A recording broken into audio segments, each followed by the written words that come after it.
Bonsoir à tous et bienvenue sur supportrésistance.com pour notre analyse de la paire euro-dollar pour le lundi 24 octobre 2011.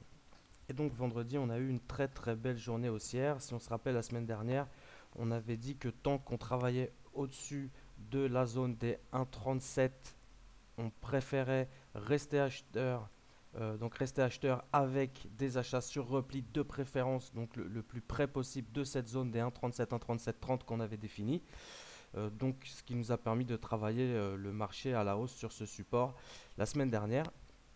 Vendredi, on a très nettement cassé notre triangle de consolidation qu'on peut voir ici en 4 heures.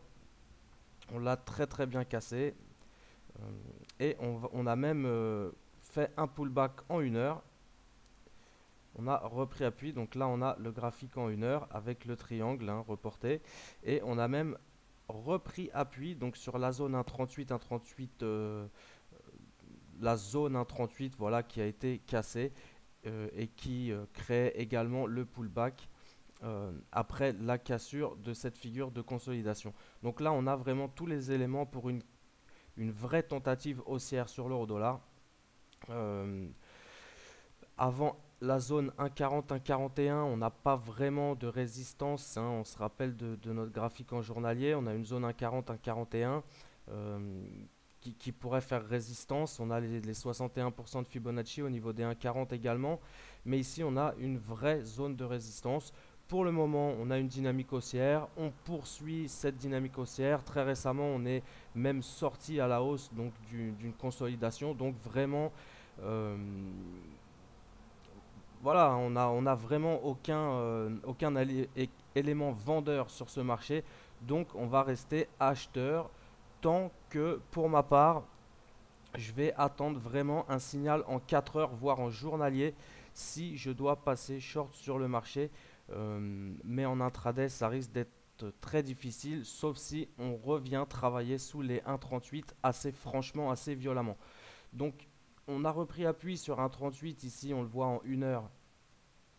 On a repris appui ici sur un 38 pour valider la cassure à la hausse de ce triangle et donc entamer une nouvelle dynamique haussière, je suppose, vers 1,40 très certainement, 1,40, la zone 1,40, 1,41 de résistance. Si nous revenons cette fois-ci à travailler sous les 1,38, je pense qu'on invalidera ce scénario et donc 1,38 va jouer rôle de zone de neutralité.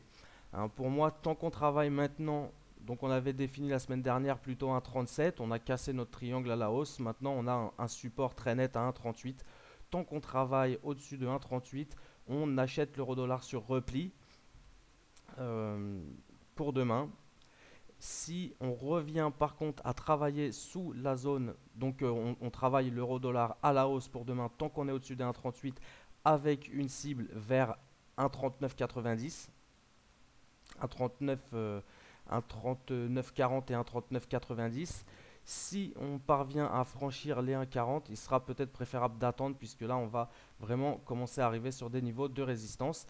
Si par contre on revient travailler sous les 1,38 demain bon, on refera une analyse demain, mais si on revient à travailler sous les 1,38, alors peut-être qu'on invaliderait cette nouvelle impulsion haussière et qu'on aurait la possibilité de rentrer short sous le marché, donc, sur le marché, donc sous 1,38. Hein. Il faudrait qu'on revienne travailler sous ce niveau pour repasser short sur l'euro dollar. Pour le moment, aucun signal de faiblesse sur la paire, donc on reste acheteur sur repli tant qu'on est au-dessus de la zone 1,38.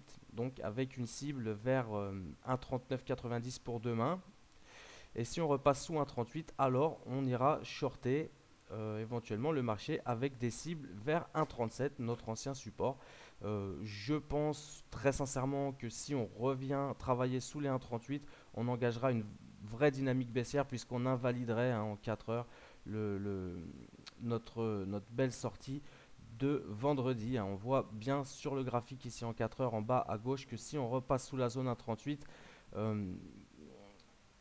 on est vraiment, on a vraiment là un défaut dans l'impulsion haussière. Donc voilà, hein, on surveille un 38, tant qu'on travaille au-dessus, on achète sur repli.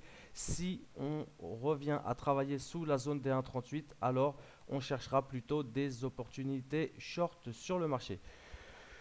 Voilà, donc je vous souhaite une bonne soirée à tous et à demain sur supportrésistance.com.